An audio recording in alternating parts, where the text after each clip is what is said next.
శ్రీమాత్రే నమః. లలితా సహస్రనామాలు అర్థ వివరణలో భాగంగా 42వ భాగం అండి ఇది. ఈ 42వ భాగంలో 75వ నామం అండి. మంత్రిణి అంబా విరచిత విషంగవధ తోషిత. ఏమండి, మంత్రిణి అంబ. మంత్రిణి అంబ అంటే అర్థం ఏంటంటేనండి, మంత్రిగా ఉన్నటువంటి తల్లి ఎవరంటే ఆవిడ శ్యామలాదేవి అండి. ఈ శ్యామలాదేవి చేత విరచిత జరిపేటువంటి ఆ యొక్క సంహారంలో, ఆ యుద్ధ నైపుణ్యంలో చూచి అమ్మవారు సంతోషపడుతున్నదిటండి. విషంగ వధ తోషిత. ఆ శ్యామలాదేవి ఎవరిని చంపిందిటండి? విషంగుడు అనేవాడిని చంపిందిటండి. ఇందాక మీకు మనవి చేశాను, అమ్మవారి యొక్క ఇద్దరు రెండు భుజాల్లోంచి శ్యామలాదేవి వారాహిదేవి అని వచ్చినారు ఇద్దరు. వారిద్దరూ కూడా ఎవరిని చంపడానికి వచ్చారంటే, వీడికి ప్రధాన కుడి భుజం ఎడం భుజం అండి. ఎవరికి? భండాసురుడికి. ఎవరంటే వాళ్ళు విశుక్రుడు విషంగుడు. ఆ విషంగుడు అనేటువంటి వాడు, విశుక్రుడు అనేవాడు భండాసురుడి యొక్క ప్రధాన సోదరులు అనుకోండి, లేకపోతే వాళ్ళు అట్లా వాడి కుడిభుజం ఎడభుజంగా ఉండేటువంటి వాళ్ళని చంపడం కోసం అసలు పేర్లోనే ఉన్నాయండి. మన జాగ్రత్తగా చూడండి, ఎక్కడో అమ్మవారు ఎక్కడో యుద్ధం కాదండి. సంఘం. సంఘం అంటే సంబంధం, అటాచ్మెంట్. ఆ సంఘమే పెద్ద ఒక రాక్షసుడు మనకి. ఆ అటాచ్మెంట్ పోతే ఏమీ లేదండి. సంఘాత్ భవతి సమూహ అని భగవద్గీతలో చెప్పింది.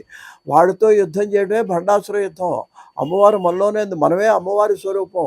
మనం ఆ సంఘం మీద, అంటే ఆ అటాచ్మెంట్ మీద, ఆ సంబంధం మీద చేస్తే విసంగ వధ చేయాలి మనం. అప్పుడు మనం శ్యామలాదేవి కింద మారిపోతాం. అలాగే ఇంకోడెవడు?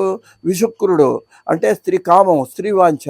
శుక్ర దశ అంటాం, ఆ సుఖ సంతోషాలు. ఆ విశుక్రుడు, ఆ శుక్రుడి మీద యుద్ధం చేయాలి.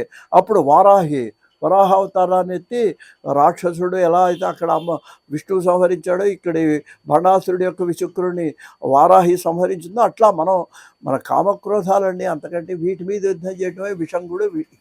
లలితా సహస్రనామాలను అన్వయం చేసుకుంటే మనలోనే ఉంది లలితా సహస్రనామాలు.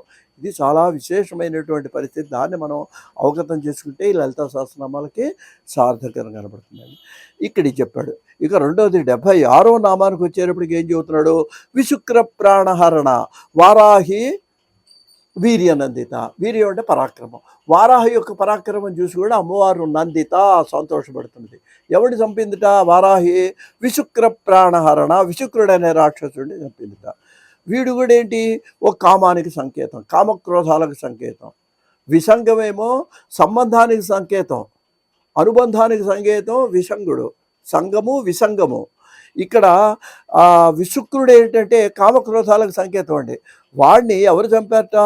వారాహి రూపంలో ఉన్నటువంటి అమ్మవారు చంపితే ఈవిడ సంతోషించిందట. అదేంటి ఈ నామంలో. ఒకసారి ఆ నామం చెబుతాను, మళ్ళీ చూడండి వివరంగా. విశుక్రుడు అనేటువంటి వాడి యొక్క ప్రాణహరణము వలన వారాహి చేసినటువంటి ఆ పని యొక్క ఆ పరాక్రమానికి, వారాహి వీర్యం వలన, వారాహి యొక్క పరాక్రమం వలన నందిత సంతోషపడ్డ అమ్మవారు లలితాదేవి. దీన్ని నామంగా చెప్తే విశుక్ర ప్రాణహరణ వారాహి నందితాయై నమః అని చెప్పి నామం కింద మనం చెప్పాలి. స్వస్తి.